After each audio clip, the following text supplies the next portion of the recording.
Radio Noida लोकमंच 91.2 FM पर मैं विनोद शर्मा आपका स्वागत करता हूं।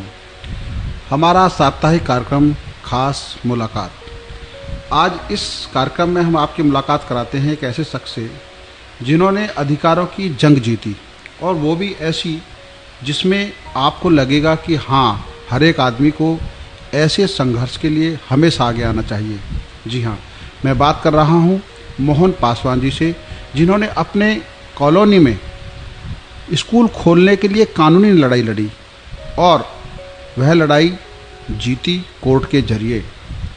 कैसे हुआ संघर्ष हम जानेंगे। उनके साथ हमारे स्टूडियो में मौजूद हैं मोहन पासवान जी। मोहन जी नमस्कार, आपका हमारे रेडियो स्टूडियो में।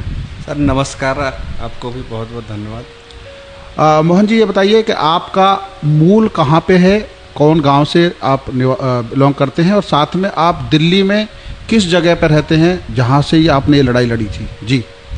जी सर, मेरा जो मूल निवासी हूँ, रहने वाला, वो मैं बिहार से हूँ और बिहार के चंपारण डिस्ट्रिक्ट से हूँ।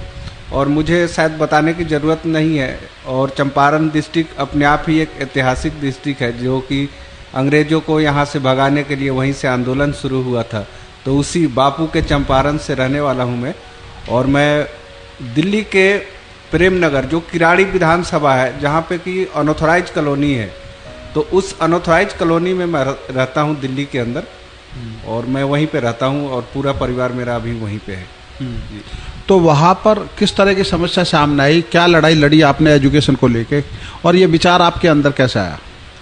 सर, मैं जब वहाँ पे रहने आया था किराड़ी प्रेम नगर में, तो मैं देखा कि जिस क्षेत्र में मैं चंपारण से चल के यहाँ पे आया अपनी रोजी रोजगार के लिए और एक अच्छे भविष्य के तलाश में यहाँ पे आया, मैं वहाँ आने के बाद मैं देखा कि यहाँ पे कुछ भी सही नहीं है। चलिए बाकी चीज़ों को हम छोड़ देते हैं, बाकी चीज़ों को हम किसी तरीके से मान लेते कि ठीक है कोई बात नहीं, लेकिन एक चीज़ जो मुझे सबसे ज़्यादा खलती थी वो थी बच्चों की शिक्षा। स्कूल नहीं थी वहाँ पे, प्राइवेट स्कूल थे वहाँ पे। प्राइवेट स्कूल वाले, आपको पता है कि सर कि दिल्ली के अंदर कितनी लूट खसोट है प्राइवेट स्कूलों में, और ख़ास करके जो गरीब तबके के लोग हैं वो तो बिल्कुल भी नहीं पढ़ पाएंगे, अपने बच्चे को पढ़ा पाएंगे सर प्राइवेट स्कूलों में। तो वहाँ से मैं सोचने लगा कि मेरे खुद तीन बच्चे हैं, मैं तीनों बच्चों को कहाँ पे पढ़ाऊँ, कैसे पढ़ाऊँ। तो मेरी लड़ाई वहाँ से शुरू हुई। उसके अलावा सर, जहाँ पे हम रहते थे उसके बराबर में ही रेलवे लाइन है।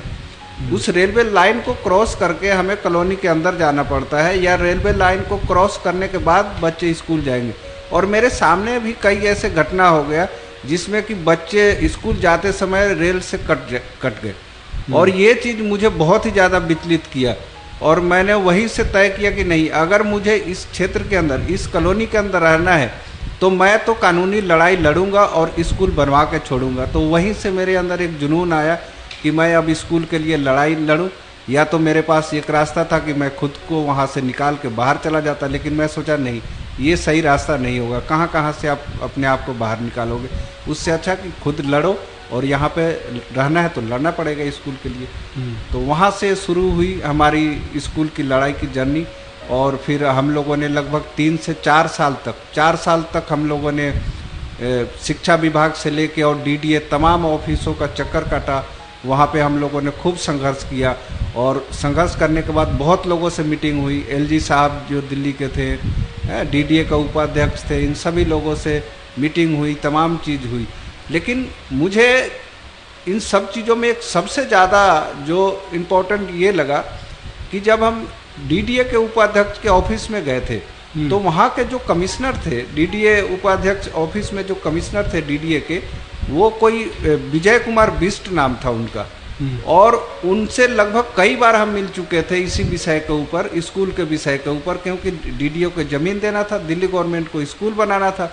दिल्ली गवर्नमेंट बोलती थी आप हमें ज़मीन दिलवा दो। अब ये भी बताइए कि दिल्ली सरकार खुद में एक सरकार है, और वो सरकार हमारे जैसे साधारण व्यक्ति को बोल रही कि ज़मीन दिलवा दो।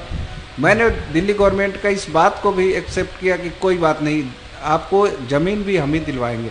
और वहाँ से जब डीडीए का हमारा बार बार चक्कर लगा, तो वो जो डीडीए के कमिश्नर थे वो मेरे तरफ देखने लगे, और वो देख के और हंसने लगे। बोले कि मैं आप जैसे पागल और दीवाना आज तक नहीं देखा कि आप इतने सब कुछ होने के बाद बार बार इस ऑफिस में आते हो और आपकी एक ही जिद है, स्कूल स्कूल स्कूल।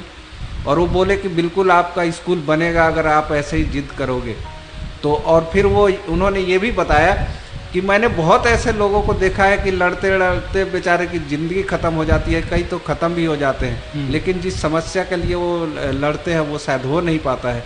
लेकिन उन्होंने फिर ये भी बोला कि बिल्कुल आपकी जीत होगी, जिस तरीके से जुनून आपके अंदर है। और मुझे फिर लगा कि नहीं, कहीं ना कहीं ये मुझे डिपार्टमेंट है ना थकाने और इधर उधर घुमाने की कोशिश कर रहे हैं। फिर जाकर हम लोगों ने सोचा कि अब क्या करें। हम तो बिल्कुल 4 साल तक बहुत ज़्यादा हमें मतलब इन लोगों ने परेशान कर दिया, जो भी डिपार्टमेंट है। फिर हम लोगों ने सोचा कि नहीं, इस देश के अंदर एक ऐसी संस्थान है जहाँ से हमें उम्मीद है, और हमें क्या, देश के तमाम लोगों की वहीं से उम्मीद है, और वो है देश की अदालतें। तो फिर हम लोगों ने इस पूरे विषय को देश की अदालत जो दिल्ली हाई कोर्ट है वहाँ पे हम लोगों ने सोचा कि नहीं, अब दिल्ली हाई कोर्ट में इस विषय को लेके जाएंगे।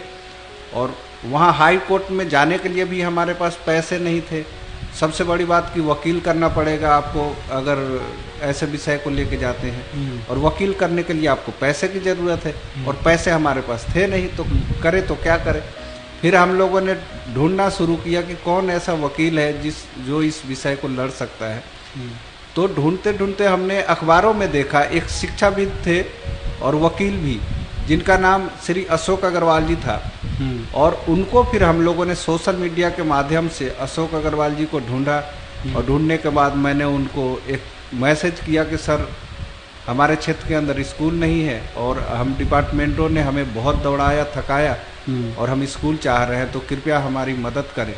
उन्होंने फिर मुझे बुलाया, और बुलाने के बाद फिर हमारे जितने भी डॉक्यूमेंट थे, हम काफ़ी सारे डॉक्यूमेंट एक ही बार, जैसे हनुमान जी संजीवनी बूटी के लिए पहाड़ लेके जाते हैं, वैसे ही हम जो भी अपने पास डॉक्यूमेंट था सारा लेके गए, उनके सामने, वकील साहब के सामने हमने रख दिया। और मैंने बोला, सर देख लीजिए, आपको जो भी इसमें से लगता है स्कूल के विषय में जो भी अच्छा डॉक्यूमेंट लगता है वो ले लीजिए, आप संजीवनी बूटी जो भी है उससे ढूंढ लीजिए। और उन्होंने जो भी उनको डॉक्यूमेंट दिखा उन्होंने निकाला, और उन्होंने भी बहुत बढ़िया अप्रिसिएट किया कि हम बहुत तारीफ़ करते हैं आपका कि इतना लंबा लड़ाई आप लोगों ने लड़ा, उसके बाद भी नहीं आप लोग हारे। और उन्होंने बिल्कुल फ्री ऑफ कॉस्ट, कोई पैसा नहीं, कोई चार्ज नहीं, उन्होंने हमारे मेहनत को देख के वो बिल्कुल फ्री में केस लड़ने के लिए तैयार हो गए। मैं आपको बता दूं कि 80% लगभग हम लोगों ने केस जीत ही लिया था। ऑफिस का चक्कर काट के हमारी जो भी डॉक्यूमेंट जो भी थे वो सारे 80% हमारे पास जीत हासिल हो चुका था, और 20% के लिए हम कोर्ट में गए।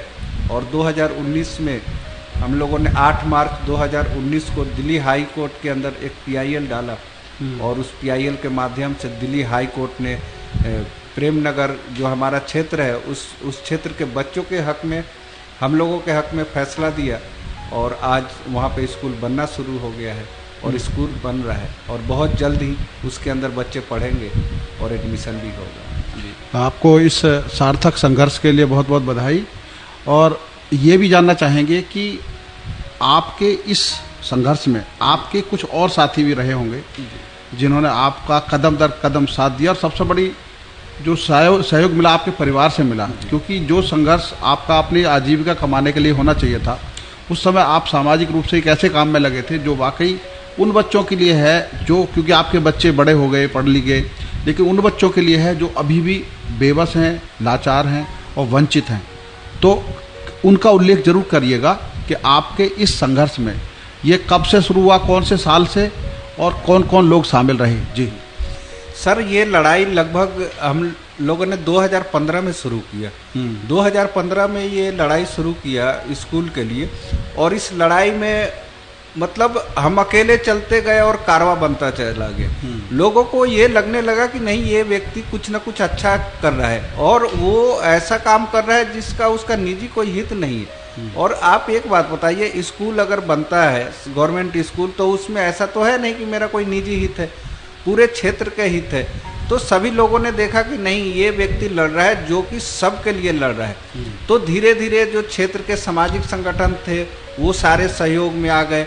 हमारे कई सारे साथी थे, हमारे बहुत सारे साथी थे, मनोज चौहान जी थे, आपके राजेश सिंह जी थे, लक्ष्मण प्रसाद जी थे, मोहन यादव जी थे, महेंद्र पाल मौर्य जी थे, और मुकेश झा जी थे, अनिकेश झा जी थे, और ऐसे बहुत सारे साथी थे जिनका मैं अभी नाम गिनाऊं तो काफ़ी वक्त लग जाएगा। बहुत सारे ऐसे साथी थे और तमाम संगठन थे जो कि धीरे धीरे उनको लगा कि नहीं, ये तो अच्छा लड़ाई है और ये पूरे क्षेत्र के लोगों का लड़ाई है, और वहाँ की जनता सब इकट्ठी हो गई और सबका खूब भरपूर सहयोग मिला।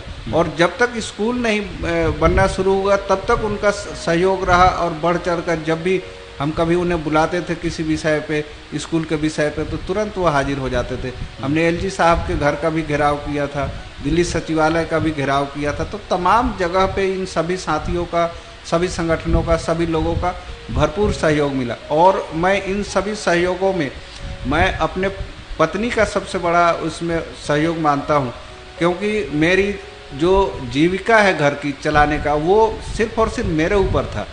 तो मेरी पत्नी ने उस टाइम बहुत संयमित तरीके से और एक अच्छे गृहिणी का भूमिका निभाते हुए, और उन्होंने मुझे बहुत ही प्रोत्साहित किया कि कोई बात नहीं, आप एक अच्छी लड़ाई लड़ रहे हैं, समाज के लिए लड़ाई लड़ रहे हैं। तो उन्होंने, अक्सर ये देखा जाता है कि आपके घर में किसी तरीके के भरण पोषण या इस तरह के पैसे नहीं आते हैं ना, तो पत्नियां लड़ाई करने लगती है पतियों से, और वो जाहिर सी बात है बिल्कुल लड़ेगी, क्योंकि जीविका चलाने का काम पति का है, तो अगर वही कुछ नहीं करे।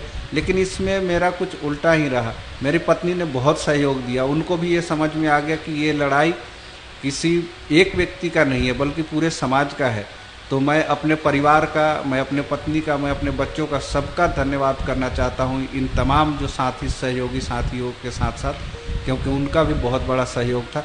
अगर उनका सहयोग नहीं होता तो शायद ये लड़ाई संभव नहीं होता। आपके बच्चे अब कहाँ, किस स्कूल में है और कितने क्या क्या एजुकेशन प्राप्त कर रहे हैं? सर, मेरे बच्चे नवोदय स्कूल, जो केंद्र सरकार की स्कूल है, केंद्रीय विद्यालय है, तो नवोदय स्कूल में हमारे बच्चे 2 बच्चे पढ़ रहे हैं। तो लड़की तो पास आउट हो गई नवोदय से, अब हमारे लड़के उसके अंदर पढ़ रहे हैं, और एक और छोटा लड़का है जो कि वो हमारे घर के पास ही स्कूल है, तो वहाँ पे पढ़ते हैं। हमारे 3 बच्चे हैं और तीनों अच्छी पढ़ाई पढ़ रहे हैं, और हम चाहते हैं कि जितना वो पढ़ना चाहे, हमारे तरफ से पूरी तरीके से आज़ादी है, वो खूब पढ़े लिखे।